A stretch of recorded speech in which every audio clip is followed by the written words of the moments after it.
Back in 2007, Sony and Naughty Dog created a game called Uncharted: Drake's Fortune, the story of Nathan Drake. And now, in 2022, it's been adapted into a feature film. Like the games, it focuses on the story of Nathan Drake, famed treasure hunter during his very first heist, as well as his first meeting with Victor Sullivan. With a variety of adapted and completely new faces in this movie, we ask the age-old question: who's the richest character when it comes to morals, and who's morally bankrupt? I'm Kyle with Wicked Binge, and this is Uncharted: Good to Evil.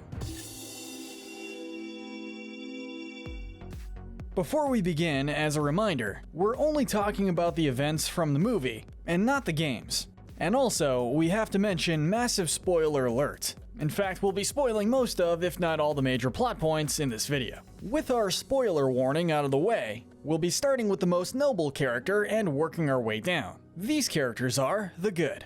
The best character, and earning our gold medal of good, is Mr. Whiskers. Mr. Whiskers doesn't have a lot of screen time, but he is the cat that Nathan gets for Sully because Sully has a sad, lonely life. Sully does care about him quite well, and he seems to be a good kitty. He even comes along with Sully to the deal that Nathan was doing with Gage. Honestly, Mr. Whiskers is a very good cat and should be regarded as such, hence his placement.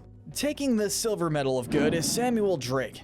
Sam is Nathan's older brother who lived in an orphanage with his brother due to the death of their parents. Sam is a thief and a troublemaker, but in a movie like this, most characters are. He does leave his brother alone, but promises to come back, sending him postcards. Sure, everyone thinks he's dead, and Drake assumed he abandoned him, but in reality, he's actually in a prison still trying to send Nathan those postcards. Sam isn't a bad guy at all from what we've seen, but that can definitely change as he doesn't have a lot of screen time. We don't see much of Sam's game counterpart in the younger years, and he shows very few traits beyond his loyalty and love for his brother. Although he does show the same strong-headedness, if we saw more of Sam, we may be able to compare them better. Taking our bronze medal of good is main character Nathan Drake. Nathan is a fortune hunter and general thief, who tricks people in a variety of ways to steal something from them. He's an amateur treasure hunter during the first act of the movie, who helps Sully on a few different heists to try to get Magellan's gold.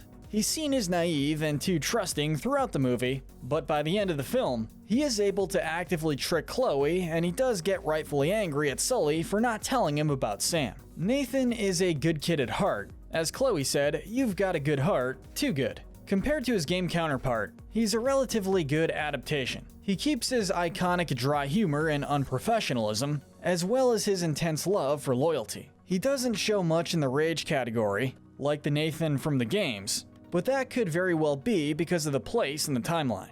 Rounding out our good section is Sister Bernadette. She has only a minor role in the movie, where she takes care of the orphanage. She does let the cops try and take Sam and shows very little remorse for this, but it was because he broke the law, so we can't really hold that against her. With the best characters in the movie out of the way, we now move down to the gray area. Starting out the gray area, we have Armando Moncada. Armando is the father of one of the main antagonists of the movie, and the owner of the Moncada fortune. He's well aware that his fortune was built on blood, and ends up wanting to give it away to pay it back. He even tells Santiago that he should have cut him off from the fortune, but this leads to Santiago killing him. One of the main characters, Victor Sullivan, is up next. Victor is a veteran treasure hunter who's worked with Sam and Chloe in the past, and then picked Nathan up to work with him as well. At first, he has ulterior motives, and only brings Nathan on because he thought Sam gave him the secrets of getting the gold.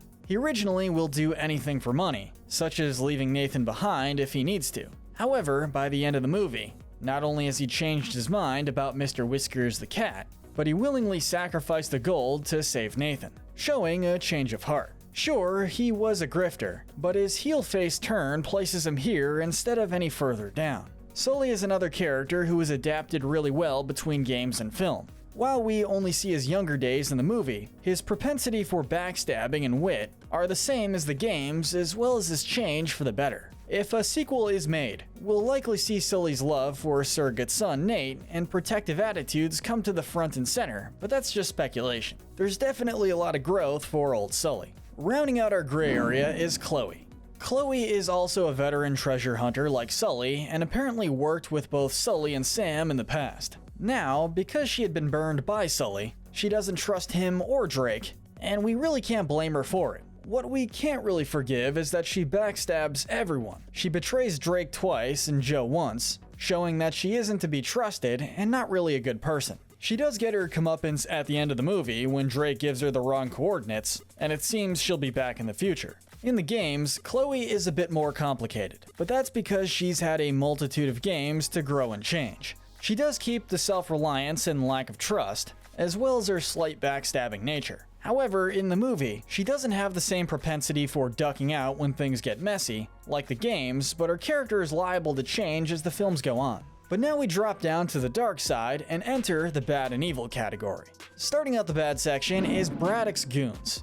Their names are never fully stated, and one is just listed as the Scotsman. The two of them work for Joe Braddock and help her on her quest to get Magellan's gold. They follow her orders to the T, beating up and nearly killing Nathan, trying to kill him and Sully late in the movie. But we're not going to rank them in the bottom 3 because they're only following orders, and aren't trying to kill Drake or Sully for personal reasons. Bogarting the bronze medal of evil is Santiago Moncada. Santiago is the heir to the Moncada fortune and a very spoiled man, wanting the fortune to himself, leading to him killing his father for the fortune he was going to give away.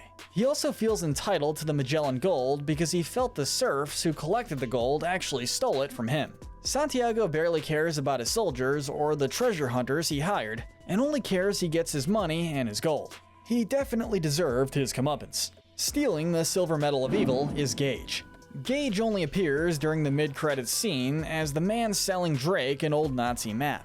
While this sets up a possible second movie following the story of Drake's fortune, Gage quickly becomes quite evil. He not only tries to kill Drake if he doesn't get the info he wants, but he tries to steal the ring Sam gave him, and almost takes back the map just because he wanted to know why Drake wanted it. Gage will likely appear in the second movie to some degree, but he has to land here for now.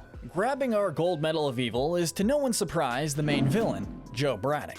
Joe, much like Chloe, has worked with Sully in the past and been burned by him. However, unlike Chloe, she quickly overcorrects by trying to kill them at every turn.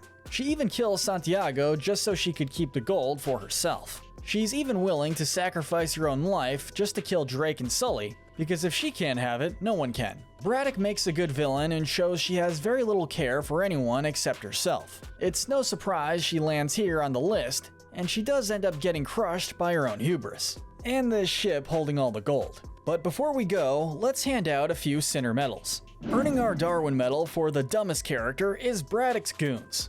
Our Greed medal goes to Sully, because throughout the movie he is willing to sacrifice Drake for money, except at the very end. The main villain, Joe, grabs our Wrath medal, because her anger against Sully flares up to be a pretty easy to spot love of killing. Our Envy medal goes to Santiago, because he was envious of the fact that his so-called rightfully earned gold was stolen.